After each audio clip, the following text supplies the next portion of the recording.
Estimados amigos, muchas gracias por la invitación para participar nuevamente del Congreso de Economía Regional del Club de la Libertad de Corrientes. Es un gran gusto estar con ustedes, aunque sea en vía virtual en esta ocasión. Sé del gran trabajo que realizan, no solo en Corrientes, sino en Argentina, y impacto más allá de Argentina. Incluso me consta por las personas que siguen el trabajo del Club de la Libertad en Uruguay, y me incluyo entre ellos. Así que también le envío una gran felicitación por el trabajo que realizan Alberto Medina Méndez y a todo su equipo. Me han invitado en el día de hoy, en un congreso que tiene como tema la internacionalización de la economía, a hablar sobre el caso uruguayo, cuál ha sido la estrategia de inserción internacional que ha seguido Uruguay en los últimos años y qué resultados ha obtenido y qué pensamos que debería ser hacia adelante. Así que con mucho gusto voy a compartir con ustedes algunas reflexiones. En primer lugar, me gustaría compartir algunas impresiones que tengo sobre el momento de la economía internacional, que es tan relevante para la estrategia que fija un país sobre este asunto. En primer lugar, estamos ante un mundo mucho más proteccionista del que teníamos hace una década. Tenemos medidas concretas, hay mediciones sobre cuántas medidas se toman que avanzan con medidas proteccionistas y cuántas que avanzan el libre comercio, y allí claramente encontramos que en los últimos años ha habido un avance del proteccionismo. Y esto ha ido incluso más allá de los gobiernos, en algunos casos, muy claramente en Estados Unidos, donde tuvimos durante el primer gobierno de Trump un embate proteccionista, guerra comercial con China incluida, pero esas medidas proteccionistas continuaron durante la administración de Biden, y ahora es probable que continúen o que se refuercen durante el segundo gobierno de Trump. La Unión Europea también ha tenido una política muy proteccionista que hemos sufrido en buena medida en los países de América Latina, en particular Argentina y Uruguay, en términos de, por ejemplo, no querer avanzar al final del día en el acuerdo Mercosur-Unión Europea. Es cierto que también ha habido trabas desde nuestro lado, pero claramente del otro lado del Atlántico, con Francia a la cabeza, no hay una voluntad real de arribar a ese acuerdo, y se han puesto excusas a lo largo del tiempo para no firmarlo. Y a esta altura ya no tiene mucha gracia esto de pensar que en el próximo semestre puede firmarse como se sigue afirmando hace ya demasiados años. Eh, También es parte del escenario una economía china que se desacelera a la medida que es más rico el país, crece naturalmente a tasas más bajas. Ya no crece a las tasas chinas, sino que crece a tasas más cercanas al 4%, y es probable que esa desaceleración continúe con el paso de los años. Ya no es la locomotora del mundo, no lo va a volver a ser, y en particular para los países exportadores de commodities como los nuestros, esto es relevante porque era el principal empuje que tenían nuestras exportaciones de commodities, tanto en demanda de cantidad como para tener precios más altos de los productos que exportamos. Eso sobre la economía internacional. Algunas reflexiones sobre la economía regional, que para Uruguay también es muy relevante. Estamos viendo una economía argentina que está teniendo un desempeño interesante en términos de normalización de algunas de sus condiciones básicas, que creo que es bien relevante. Un ancla fiscal que viene funcionando, una inflación que viene bajando, y un crecimiento económico que empieza a insinuarse. En este sentido, parece claro que va a haber algún efecto rebote de crecimiento en el corto y en el mediano plazo, y la clave de sostener ese crecimiento se basa en la capacidad política del gobierno de asegurar la estabilidad del gobierno, y las elecciones de mediano término del año que viene y las elecciones presidenciales que le siguen. y también la clave de generar confianza, tanto política como institucional, para que llegue la inversión.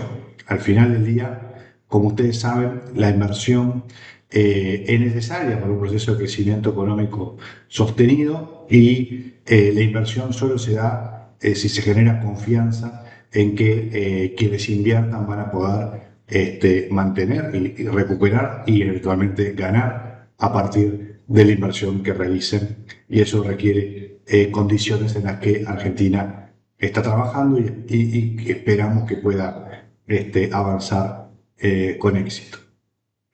Por otro lado, en Brasil tenemos una economía que en términos generales en los últimos años ha crecido más de lo que en general le daban las encuestas de opinión de los expertos. Eso ha sido una buena noticia, pero claramente está enfrentando también un problema fiscal. El aumento del gasto, que ya viene de la última parte del gobierno de Bolsonaro y que ha continuado durante el gobierno de Lula, exige un aumento de la presión fiscal que probablemente genere una buena discusión política, pero también problemas en sí mismos para la economía. Los aumentos de impuestos nunca son una buena noticia, pero en un país que ya tiene una presión fiscal relativamente alta, como es Brasil, se puede ver en varios indicadores, como la medición de presión fiscal equivalente que hace el BID, es especialmente complicado. Y ahí, el problema fiscal puede ser una fuente de otro problema para Brasil que hay que seguir atentamente. Después, me gustaría comentarles más sobre el caso uruguayo y el estado de la economía uruguaya para luego ir hacia el tema de la inserción internacional. Luego de la pandemia, la economía de nuestro país ha tenido un desempeño bueno, con un periodo complejo que fue una sequía muy fuerte que tuvimos que afectó de forma muy importante la agricultura e incluso el abastecimiento de agua potable por primera vez en la historia contemporánea de Uruguay. Una sequía realmente muy dura, pero salvando ese episodio, luego de la pandemia, la economía ha tenido un buen desempeño. ¿En qué lo podemos ver esto? No tanto en la tasa, porque la tasa ha estado afectada por estos fenómenos, pero sí en términos del dinamismo del mercado laboral.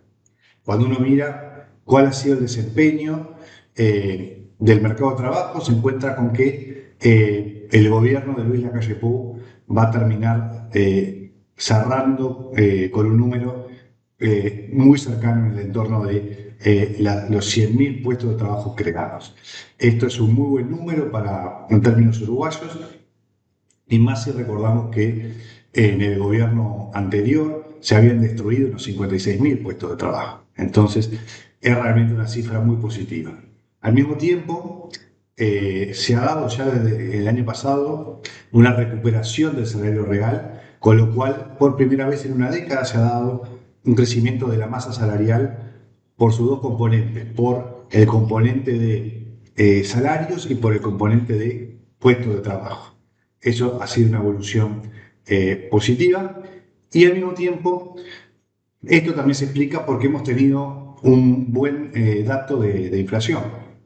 Uruguay era un país que venía arrastrando desde nuestra crisis del 2012 en adelante tasas de inflación altas en términos internacionales e incluso regionales. Nuestra tasa de inflación anual estaba en el promedio del 8%. Durante muchos años tuvimos esa inflación promedio muy cercana al 8%.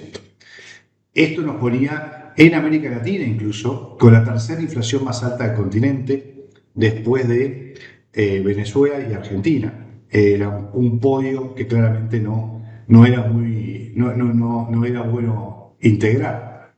Y desde el año pasado, la política antiinflacionaria llevada adelante por el Banco Central, junto con una política económica más coherente, más consistente, más coordinada entre la política fiscal, monetaria y de ingresos y de tipo de cambio, ha permitido esta baja de la inflación que estamos viendo hoy en día en Uruguay. Hemos tenido una baja de escalón y hoy la inflación se encuentra en el entorno del 5%, lo cual es una inflación todavía relativamente alta en términos internacionales. Hay que seguirla bajando en los próximos años, pero es una buena noticia haber dejado ese 8% de inflación anual. Tenemos que igual, de todas formas, ir hacia una inflación más parecida a la que hoy tienen Ecuador, Bolivia, Chile, Colombia, Perú. No hay razones para que Uruguay no pueda alcanzar una inflación del tipo de la que tienen otros países de la región. Eso es en cuanto al panorama macroeconómico general, junto con una mejora de la situación fiscal que también ha tenido el país, complementan un buen panorama macroeconómico. En 2020, en el primer año del gobierno de la calle Pou, se aprobó una ley que creó una nueva institucionalidad fiscal y en particular una regla fiscal que Uruguay no tenía, que establece un tope al incremento del gasto anual, un tope al incremento de la deuda anual y realiza un análisis estructural del resultado fiscal. Eso nos ha permitido varias cosas. Primero, bajar el riesgo país. Hoy Uruguay es el país de menor riesgo país de América Latina, no lo era hace 4 años. Nos ha permitido mejorar la calificación de crédito de Uruguay, que miden las empresas calificadoras de riesgo. Hemos mejorado 2 escalones en términos generales en las calificaciones de riesgo. Nos ha permitido ahorrar dinero en pago de intereses de deuda. Hemos emitido deuda a tasas históricamente bajas y renovado deuda más cara. Eso también ha sido muy positivo y hoy el resultado fiscal estructural es un punto mejor de lo que era al comienzo del gobierno actual. De nuevo, uno puede ser más exigente y es deseable que la situación mejore, pero Uruguay logró incluso enfrentar la pandemia y la etapa posterior con buenos indicadores fiscales y eso creo que lo reconoce el mercado, en definitiva, que es la prueba de fuego para ver si la situación es positiva o no lo es.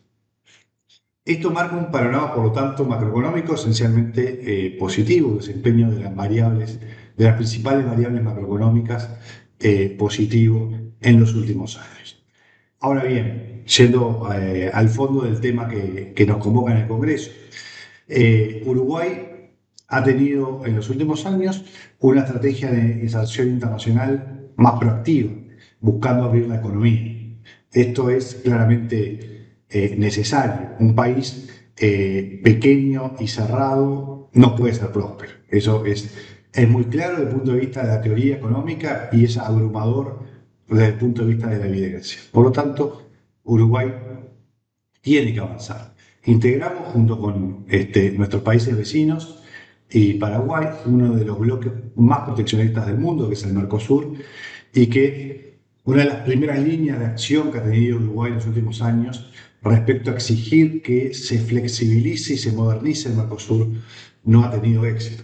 Ustedes saben que incluso pese al planteo permanente de la cumbre del Mercosur, del presidente de la calle Pou, de nuestro canciller, en general ha sido un reclamo que incluso viene del gobierno anterior, presidido por Tabaré Vázquez, no ha logrado éxito.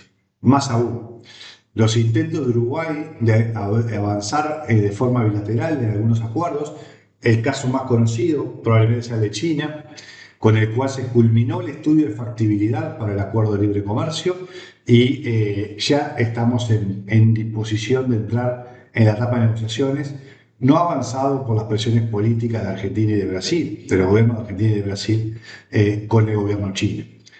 Claramente, esto ha cambiado para mejor para Uruguay a partir de la asunción del gobierno de Javier Milei en Argentina.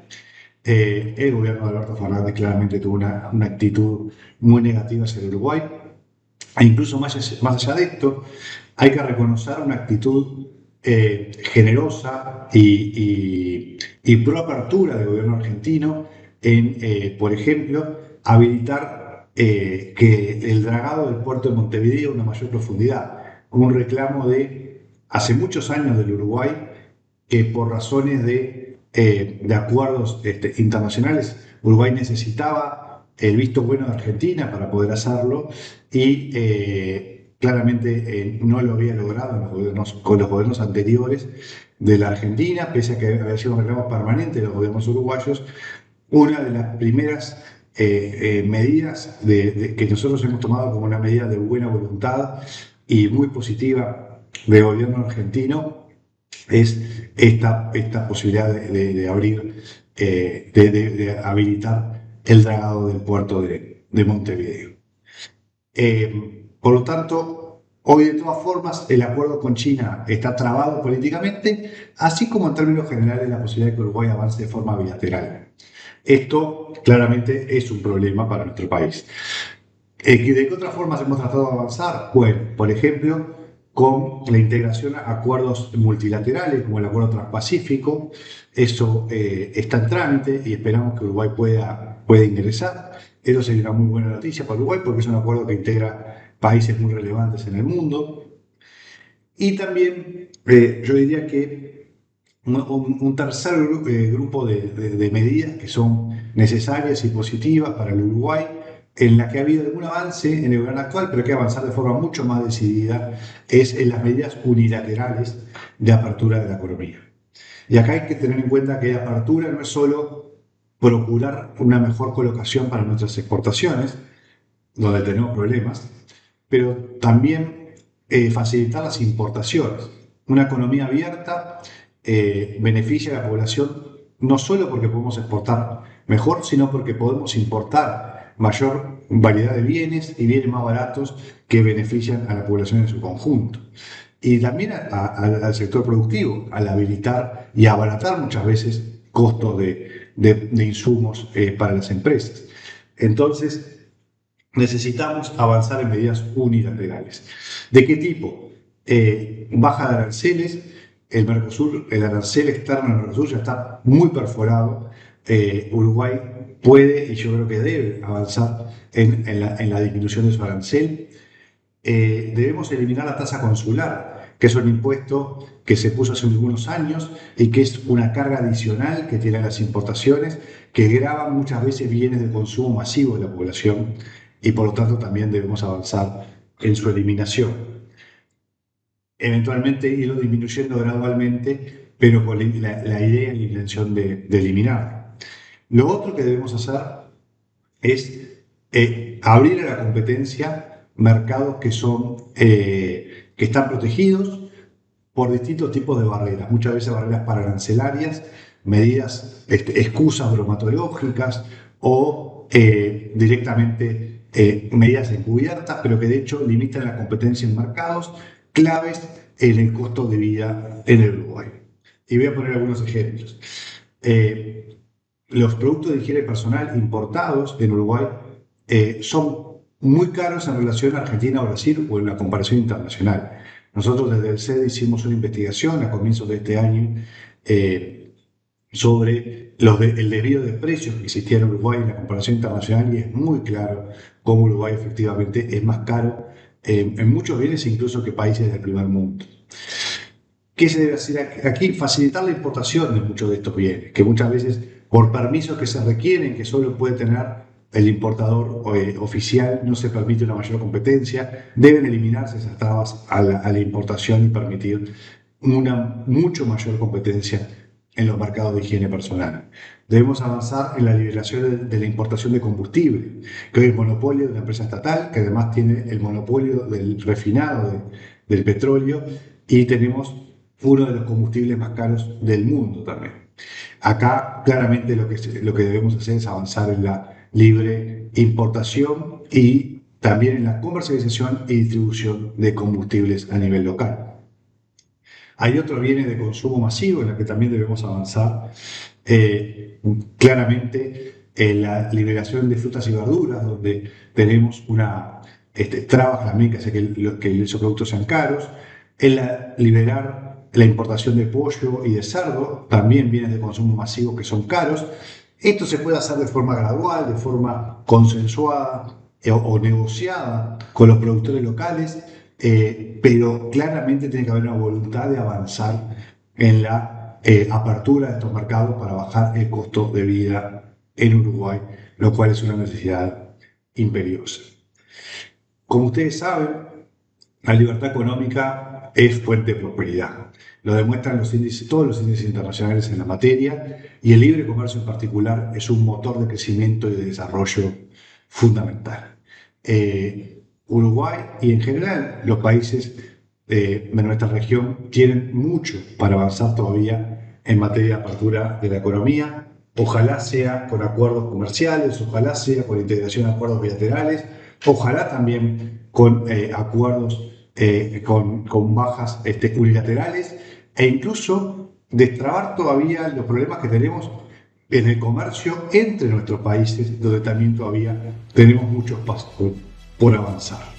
Así que les agradezco mucho la invitación, les agradezco mucho la atención y les deseo que tengan un gran congreso allí en Corrientes. Muchas gracias.